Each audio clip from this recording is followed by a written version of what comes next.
Good evening, good morning, good afternoon, good whatever time it is, wherever you are, whoever you are. Welcome once again to No Nerd Caliber, the show in which we, the folks at Nerd Caliber, talk about our favorite things in a particular topic. And we go through a top whatever list. In this case, it's a top three with honorable mentions from both of us. And the subject tonight is our favorite ninjas from any media or reality. And that's the only requirement here on, what is our favorite ninja people, characters, etc. I'm Rodney Brown. I'm the editor-in-chief of Nerd Caliber. I am first-person shooter on Facebook as a cosplay photographer. And for the people who I just saw your messages on our Facebook Nerd Caliber, the red carpet galleries will start going up tomorrow and for the next few days. So that's when you can see those galleries of photographs that we've finally taken at a con. Yay! After 18 months. Fan Expo The Boston first was of this last many. weekend. 2 weekends ago, Kineticon was this last weekend, and then we'll have galleries from that too by Crash the Stampede, Lewis, who is on our Nerd Week live show often. So, and occasionally on, he's been on this show once or twice. I'm sorry, Byron. I forgot. Introduce yourself if you would. Yo, yo, hey. Good evening, good evening, various fans of Nerd Caliber Nation all over the interwebs. It is I, Byron D0, aka real name Byron McNeil. I am a Ronin and I reside under no clan. I'm a contributing writer for Nerd Caliber. I'm I'm a social media I'm a social media, what would you call me? Like, Social media contributor? Well, yes, no, you're not a contributor so much as you're a social media producer. consultant. Well, it's not really a consultant. We're not paying you.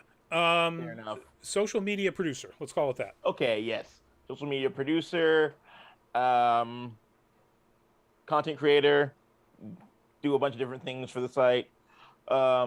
I also do a little art on the side. If you like dope fan art, you should check out my Instagram. It's BD0Art. That's BDZEROART.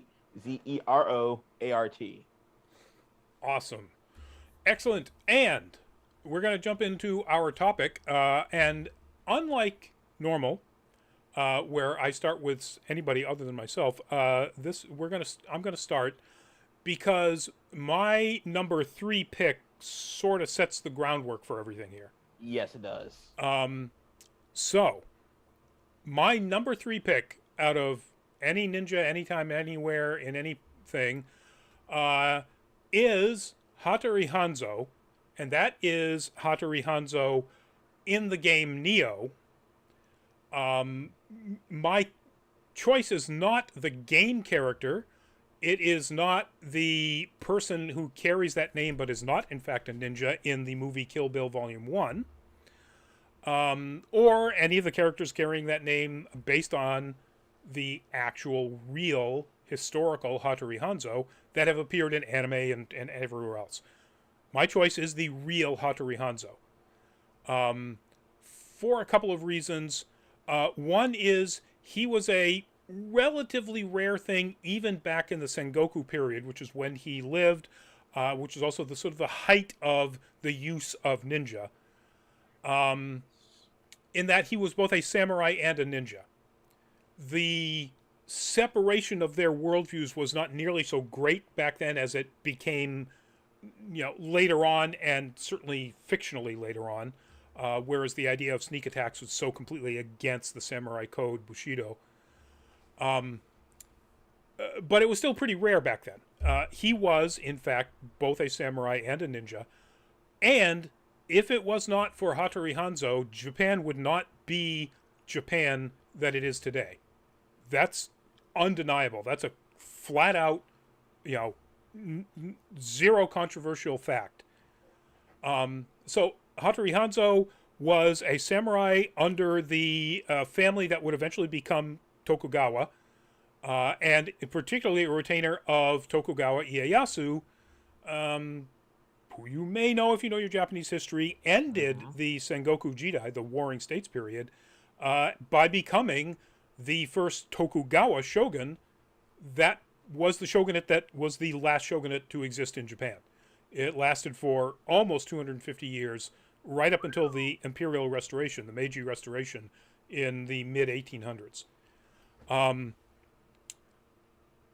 Hattori Hanzo is the many to bear that name, like ninja clans, and ninja clans were an actual thing.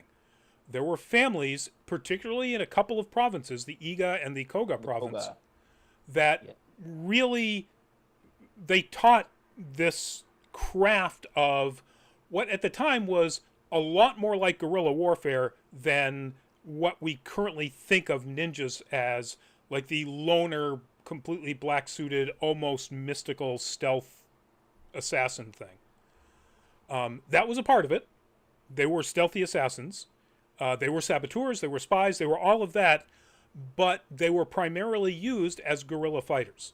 And part of the training was to, like a modern special forces agent, frankly, was how to survive off literally the land, off of, with nothing in your hands for weeks or months out in the woods.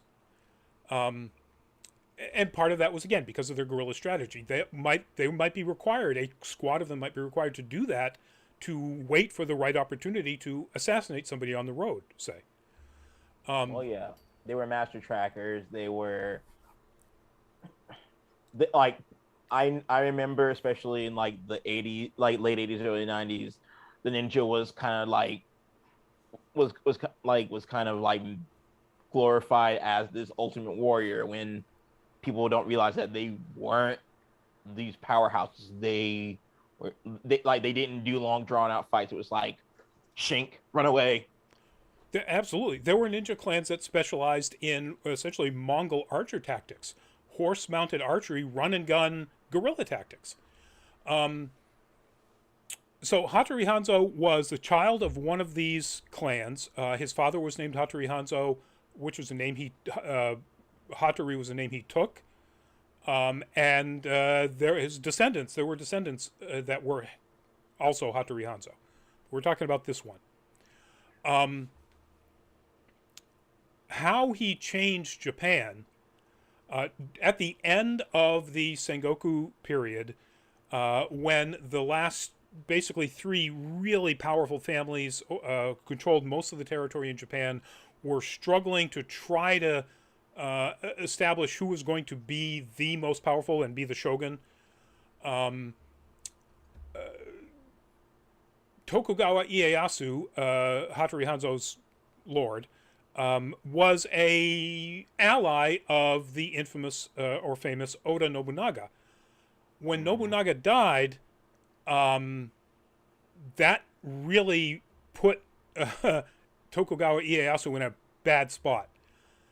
And it was Hattori Hanzo and his ninjas that he was in command of that snuck Tokugawa Ieyasu out of the territory that he was in through Hanzo's native Iga province, over and through some mountains. Again, that mountain tracking and wilderness survival stuff, eventually getting him to the coast, and all of this done, using the ninja techniques of disguise, of wilderness travel and tracking and so on. Eventually getting to the coast where he could get on a ship and relatively safely sail back to his own native province. If that didn't happen, and Tokugawa Ieyasu was killed, who knows how long the Warring States would have continued. And mind you, when we're talking about the Warring States, this was a civil war. Think of England's War of the Roses. But instead of going on for less than a decade, it went on for about 150 years. That's generations. At least 6 generations of people lived and died under this protracted, ongoing civil war. So it could have gone on for who knows how much longer. Who knows who would have become the shogun and what their policies were, would they have banned Christianity like Tokugawa Ieyasu did? Would they have restricted foreign trade to just the Portuguese and one port like he did? Japan would literally be a different country right now if it wasn't for Hattori Hanzo. So that's why he is, to me, the most important real samurai. Ninja. He was a samurai as well. 16 years old when he commanded his first attack on a castle with 75 ninja under his command. During the siege, to break the siege, they did a typical ninja, a nighttime attack breaking into the castle. 16 years old. So that's pretty impressive. And I forgot, Arasev, welcome to the show. If you're still with us, I know you got into the chat pretty early, and I haven't seen you say anything since, but, welcome to the show. Thank you for being there. So that's my number 3. I think that it's difficult to understate or to overstate his importance in Japanese history. Byron. Agreed. Well, number 3. Now my number 3. Nowhere near as influential as yours, but still. Yeah. Culturally. Okay. Fair enough, but I chose Orokosaki, the Shredder, who specifically an amalgamation of the 2003 series and the 2012 series, because I wish you would put that in there because I grabbed the OG cartoon image. Fair enough. No worries. I mean, OG had his merits. The Turtles never beat him in a one-on-one fight, so he definitely earned his ilk as a ninja master. But there was just something about those 2 incarnations that would remind you that he was a ninja master. Like he command the underworld of New York with an iron fist. Whether he was the Ultron Shredder in 2003, or whether he was the real Orokosaki in the 2012 series, he was no joke. In the 2012 series, he was such a badass that there were once he was and this is a huge spoiler coming up. Once he was killed by Leonardo in the penultimate season, there were priests trying to resurrect him. This guy was like anger incarnate. He out of the fact that the love of his life was killed, he stole Splinter's daughter and raised her as her own, as his own. He poisoned her against her father. Now, if that doesn't say if that's not like a ninja tactic, I don't know what is. Is that the origin of the female turtle? No, actually. Okay. Never mind then. That was a. Yep. Let's not go down that rabbit hole. Yeah, that's a mistake on my part. That's in the comics. Yep. Okay, but yeah, Karai, who, again, she's another one whose mythos is mixed up in the various incarnations. But in my opinion, the 2012 series is the definitive series. So, and the Shredder is part of that reason. When he's introduced in that series, he lays waste to all 4 of them at once. They think, Splinter warns them, it's like, if you see him, run. And even Splinter couldn't beat him in the end. He ran his Tekage right through him.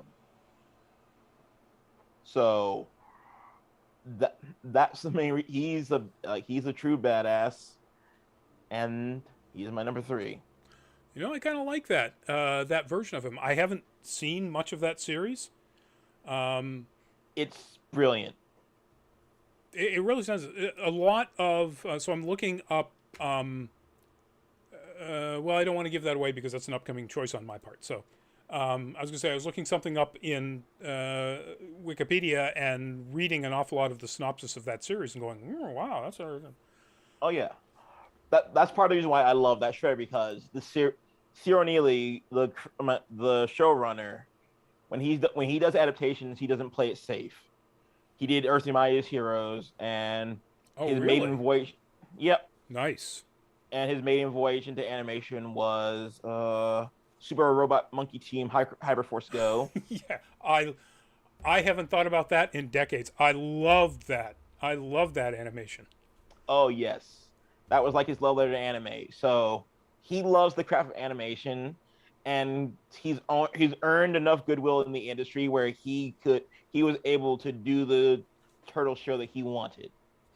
It's cool. I'll have to go back and start watching that because Oh I yes, really like his other previous work. absolutely. All right, so my number 2 is Raizo from the 2009 movie Ninja Assassin. Sorry, I hate that movie. See, I liked the movie. I didn't love it because in a lot of ways it's problematic. I really like the cast. I love the action. It's directed by James McTeague. Written. The script was written by J. Michael Straczynski. Was he done again? Hmm? Was he done again? Straczynski, Babylon 5. Oh, right. And a ton of science fiction comic book, writing. He's written a pile of comics in his day as well. And a great cast. Naomi Harris, Ben Miles, but the lead is Rain. Rain, of all things, a Korean pop idol, who I think nailed what they were trying to go with for the character, which is essentially a sullen, I'm not sure the right word is. It's not really PTSD. I mean, he's full of rage, not so much, shock, but he wants to get back at, the family that took him in as an orphan and basically raised him, abused him, up to being this, nearly unstoppable ninja assassin in this case. But Sho Kosugi, Oh yes. Sho Kosugi, the brilliant martial artist actor Sho Kosugi, played Lord Ozunu, who is the one who's in charge of this particular family that raises these orphans and turns them into ninjas. It was a great concept. The action was great. It was a lot of fun. Yeah, the Interpol stuff was kind of stupid. Naomi Harris was great in it, though, even though her character's reason for existence was mostly pointless. I hated the cinematography, though. That was one of the main things. Like, Yeah, really poor lighting in a lot of the scenes. CGI blood. It's like, the CGI blood was a thing back then, particularly for movies that either that were made in conjunction with Asian cinema or Asian cinema movies. So I didn't have that much of a problem with it. They would have done a much better job these days, of course, with that than what we got. But you're right; it is kind of dark, and I'm guessing that's probably because, as good as Rain was, he's not a professionally trained martial arts performer. yes. I think he did a credible job. Lord knows he was miles above Finn Jones in Iron Fist. But the bar is pretty low there. Exactly. That's a bar that's down around Finn Jones's ankles somewhere. Oof. So yeah, but I think as far as ninja characters from a ninja movie, this is definitely right up there, and I'm going to give it my number 2. Mr. Byron. All right, my second entry is Cheshire from Young Justice. I don't really know much about like the comics incarnation of her, but Cheshire in Young Justice was just such a fun character.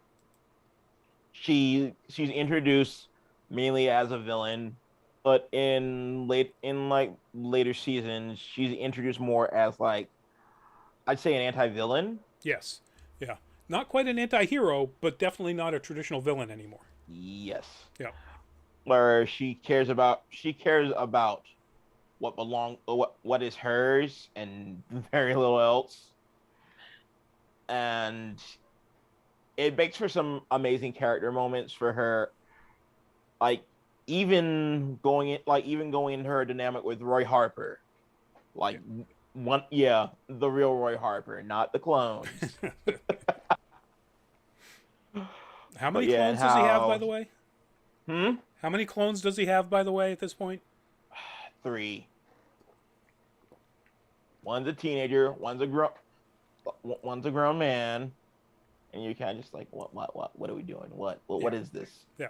But that's a Uh, digression. Cheshire. yes, but yeah, and like how she just refuses to, like you see the villainous side of her still when it comes to like her role as a mother. She's just like, nope, I don't want to do it. It's like she cares about the girl, but it's like I don't want to raise her, and you can't make me. And it's almost hilarious. But there are instances like how like torn up she is when she believes that Artemis is dead and Yep. is willing and is about ready to murder Aqualad over it. And it's just And by the way, spoiler for a series that particular run was 8 years ago, or what was it? I feel like it was more, yeah, 8 years, like 2012. That sounds about right. Yeah, so 7 years. Yeah. Yeah, she definitely has like very strong like code as far as ninjas go. Yep. She does like she's all about the contract. She's all about doing what needs to be done. She doesn't have many ties. Like aside from Artemis, she doesn't really have many connections as a ninja should be. Yep. No. As a modern interpretation of a ninja should be. Yes. All right. So before we get to our number ones, we go into our honorable mentions. All right, and mine throws back to something Byron was talking about from the Teenage Mutant Ninja Turtles universe. Mine is Splinter, or as the Turtles call him, Master Splinter. This is from. Is this from the 2012? You can't see the image. It's the one where he's got sort of a black and white face. Yes, that Okay. is from the 2012. Although my choice is from the comics and some of the movies. And the reason I make this distinction is that, so in the original comics, Splinter is a rat, just like the turtles are turtles. Now, he happens to be the pet rat for Hamato Yoshi, a ninja, a master martial artist ninja, and so on, and learned his ninjutsu because he's a very smart rat even before he is mutated, just by watching his movements. In some of the later series, that was changed, and he is actually either a mutated form of Hamato Yoshi, turned into a humanoid rat, or has his spirit in some fashion. He's a mutated rat, but he has Yoshi's soul in him. Not in the original comics, and again, not in a couple of the movies. And so I like the idea of Splinter being essentially the same thing, different species, but the same thing, a pet or a small animal that was mutated up into a humanoid, like the turtles were, as opposed to this other aspect or the other way of treating him. But yeah, Both, it makes them feel more like they're an actual family. yes, yeah. As opposed to if he is in fact really Hamato Yoshi, then the turtles are more pets, or could be more pets, like the rat was a pet to him. Mm-hmm. So yeah, so I appreciate that version more. In all versions, he is a master of ninjutsu, is training all of the turtles, of course, in their ninjutsu skills, and is both a incredible badass and sort of Zen philosopher. He is the epitome of chill. And I really like that characterization of him. That runs through pretty much all of them. Whether he has moments where that chill sort of disappears or not, it depends on the storyline. But he's, he's the chill one. Yeah, the spiritual center of the team. Yes, exactly. Yeah, if he is centered within his Zen, he is the spiritual center of all of the stuff that swirls around him. It's a good way to put it. So yeah, that's my honorable mention, Master Splinter, and the story of Shredder ties back into the story of the ninja Hamato Yoshi that was either Splinter's owner or his soul, depending again on which version you look at, and that is these two were rivals. And all of that generally runs through the core of all of the storyline. Again, how that happens and whether Shredder is involved directly with with Yoshi's death or not, that changes from version to version. But in all versions, either Splinter himself or Splinter's owner and Shredder are rivals. Yes. And that works out really well. It's a good deep conflict to run through the whole story. I feel like the 2003 series also made Splinter just a rat. Yes. So the original comics, the live action movies, and the 2003 series. Yes, because that's the only I remember the Turtles referred to him as father. Yep. Yes. Yeah, I'm looking back at So it wasn't just, the comics and the original comics and the movies. It was the original comics, some of the movies, and that 2003 series. Good call. Yes. All right, Byron. All right. Honorable mention. Mine's an oldie but a goodie. One of the coolest specters of revenge in pop culture. Another Hanzo, actually. Hanzo Hasashi, aka Scorpion, was the last surviving member of the Shirai Ryu clan. And he was part of a bigger ploy by the dark sorcerer Quan Chi to, I don't even remember what his plan was. I think he just wanted to make Sub-Zero and the Lin Kuei like his puppets. He wanted Scorpion to kill Bihan so that he could get his soul and turn him into Noob Saibot. And it's also complicated, but all you need to know is what's more important is that Scorpion was literally a man possessed, and he was single-minded. He wanted nothing more than to get his revenge, and he would align himself with anyone and anything to get that revenge. Yep.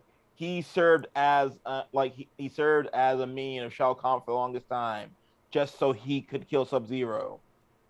And when he realized that he was being played, he became a true Ronin and just worked tirelessly to get his bony hands around Quan Chi's pasty white neck.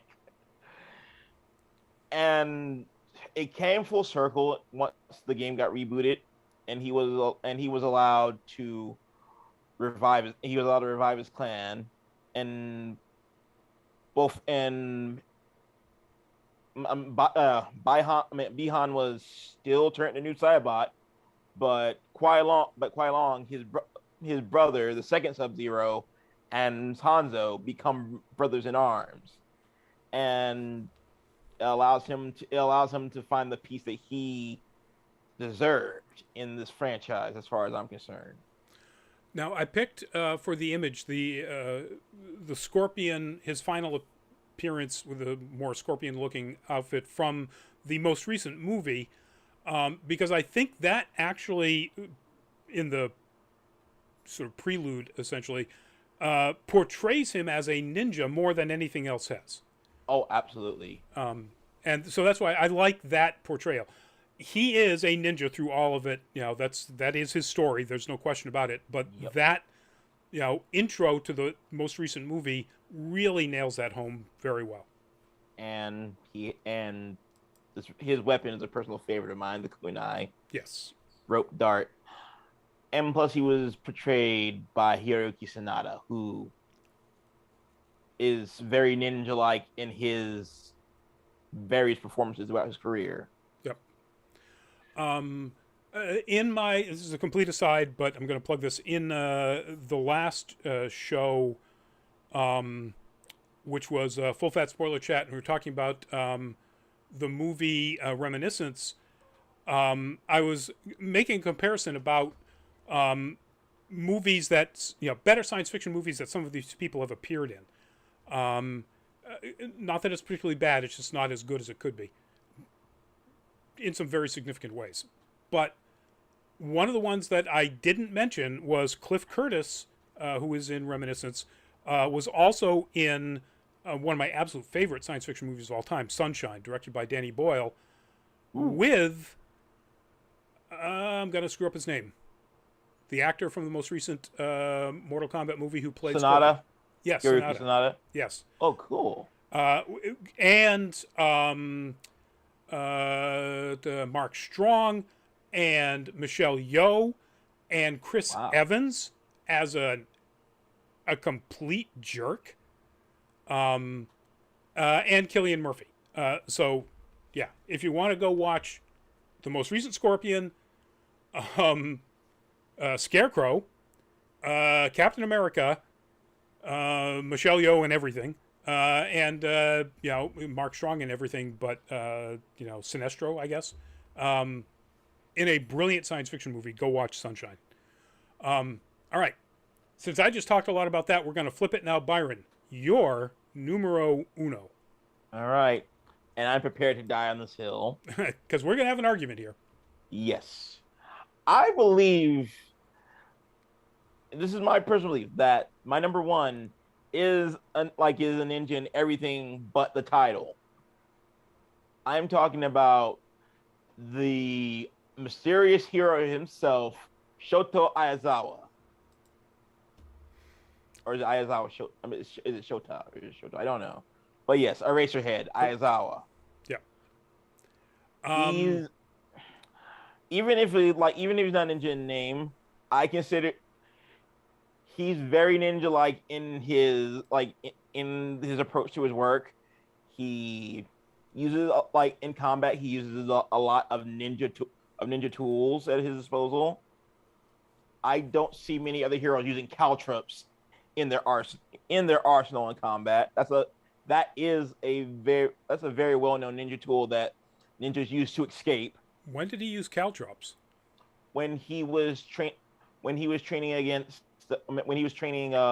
Momo and Todoroki. I don't remember that. So one of my arguments was that he never ever uses anything remotely that would be associated as a weapon with ninjas.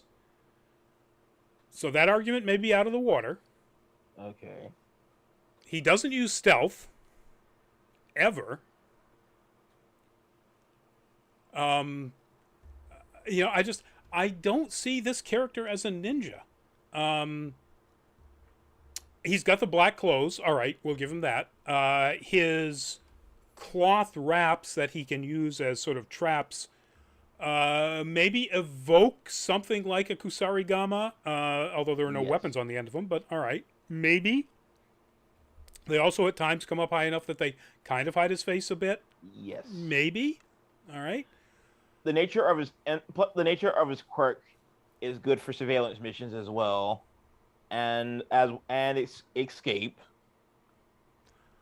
It is good for escape. I'll give you that. His quirk of shutting off other people's quirks is kind of like a ninja smoke bomb, and then Yes. run away. Except he never uses it to run away, as far as I know. Not that I recall. I'm still, so I'm less, WTF are you thinking, as I was when you first posted this in our group. But I'm still kind of, you haven't sold me yet. Now, granted, this is your number one. This is your choice. He's a ninja Yes. if you want him to be. Yeah, I just don't see it. which is fair. It's not, it's just more about like what he represents. Like he's not the kind of person that likes to be in the public eye.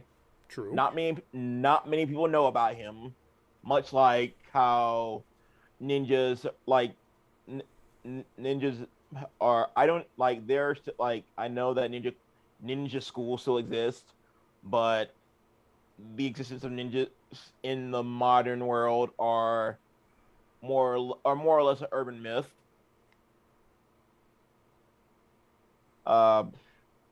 He's he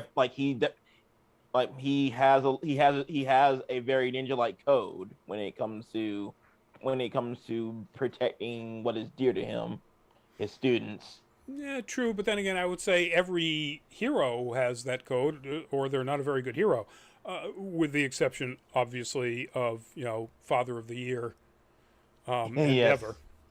All right. Again, this is your choice. Let's hope everybody in watching this now or down the road.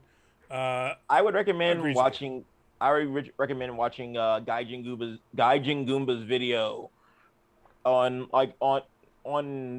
Aizawa being a ninja. All right. I'll check that out. See whether or not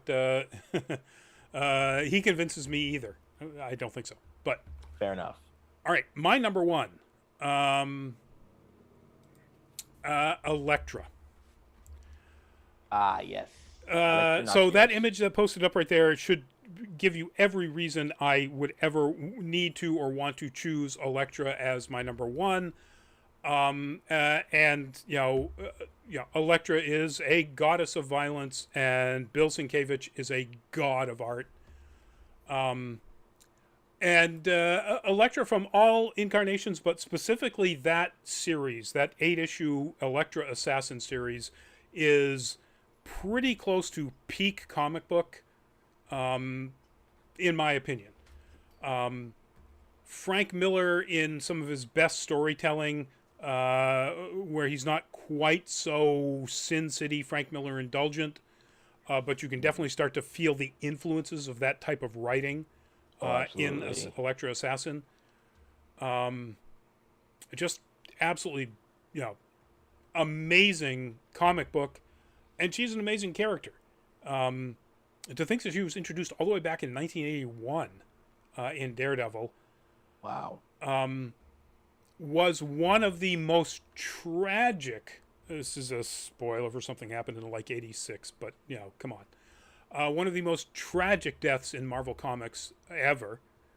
And is just such a fantastic character. This is the comic book version. Jennifer Garner was Jennifer Garner in both Daredevil. We don't talk about the Netflix version. Elodie Young, I liked her version of Electra a lot better than Jennifer Garner's version.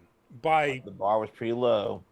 The bar was pretty low. I think she is for this kind of role, she looks the part. Yeah. Electra is Electra Nachios. She's Greek. Jennifer Garner doesn't look Greek. Mm-hmm. But also, her characterization was written more like Electra. Electra is violent, is wild. Has been right from the get-go. more so when she went insane after she was resurrected by the Hand. But and they kind of kept that into the Netflix series as well. Yeah, I just didn't like how they made her a MacGuffin. Yes. Well, yeah, except even that is kind of where the story comes from in the comics. Or at least when she was finally resurrected. Now, supposedly Frank Miller said once she was dead, and she should not be used in comics again. And then when people were going on to write, not him, other people, were going on to write a follow-on Daredevil overarching storyline, somebody, one of the editors said, why not bring Elektra back?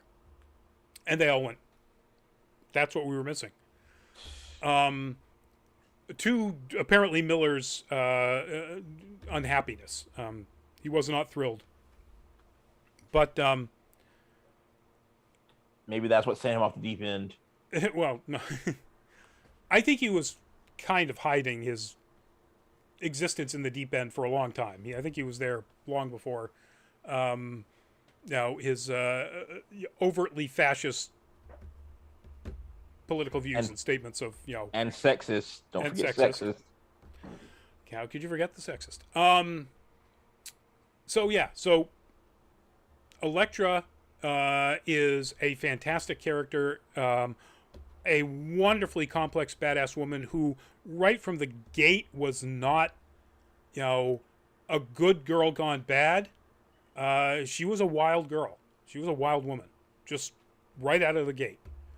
And yes, she has trauma in her background, but then again, so does, literally almost every single superhero ever. Every Disney movie character has lost a parent. They get turned into a ninja assassin working for the Hand. So. Oh, jeez. So that's it. That's our top ninjas, and there were so many to go through. And oddly enough, not on our list were were the images that I used from a long time ago. One of my very first photo shoots of a Ninjago group. So there were no Ninjago characters on our list, but also the reason this list is this week is our full fat spoiler chat on Thursday is going to be G.I. Joe Snake Eyes. Oh. And Snake Eyes didn't make it to the list, folks. Surprising. Yeah. Now, granted, if Manny had had the time to be on the show, as a resident G.I. Joe, super fan, he probably would have had Snake Eyes on the list, but you never know. So that's pretty much it, folks, for upcoming shows. Tomorrow night, Nerd Week Live. Boy, do we have a lot of stuff. If you haven't seen all the trailers that have dropped recently with Star Wars Day, and then a lot of other, companies and people and organizations trying to catch up to that. Lots of stuff to talk about. Lots of stuff to gush over. And then next Thursday, as I mentioned, we'll be doing full fat spoiler chat on G.I. Joe's Snake Eyes, G.I. Joe Origins Snake Eyes. Get the whole title right. And our next Monday show is Anime Octane. And Byron and I just agreed that this coming Monday we will be doing the anime. What's it on again? Eden Zero. Well, it's on Eden Zero. What streaming platform? Netflix. It is Netflix. So you can binge it all before then. Eden Zero from the creator of Fairy Tail, among other things. Yes. Hiro Mashima's third series. Yeah, what was his first one? Guru Adventure Rave, or Rave Master here in the States. Okay. All right. Don't know anything about that. Anyway, so join us then if you have seen it, or if you don't mind spoilers, because like our spoiler chat show, Anime Octane, we discuss it in depth, so we do spoil the show. Byron, give us a goodbye. Hey guys, Byron Day Zero, getting ready to sign off. I also have a YouTube channel. Check it out. It's Byron D Zero, BYRONDZERO. I will see you again in the next show, whatever one it is. Have a good night. Alrighty, and before I say goodnight, check us out at patreon.com/nerdcaliber if you are interested in doing so. And help support us get to more cons, as cons are coming back now safely more mask mandates. Katsucon just released that they will be doing a mask and vaccination proof mandate, or proof of testing 72 hours before you show up. So yay, cons are being safe, but yay, cons are coming back. And we have just a couple of tiers there on patreon.com/nerdcaliber, both pretty low dollar. Just there to help us out, get to more cons. And I guess I was going to promote YouTube channel. We'll be having videos from Kineticon coming up shortly. And, of course, the website. We're still posting Fan Expo Boston stuff. Still posting DragonCon stuff. And we'll start posting Kineticon stuff. Multiple cons to be posted. I can't tell you how happy I am about that, folks. Thank you all for joining us. We'll see you in another show. Bye-bye.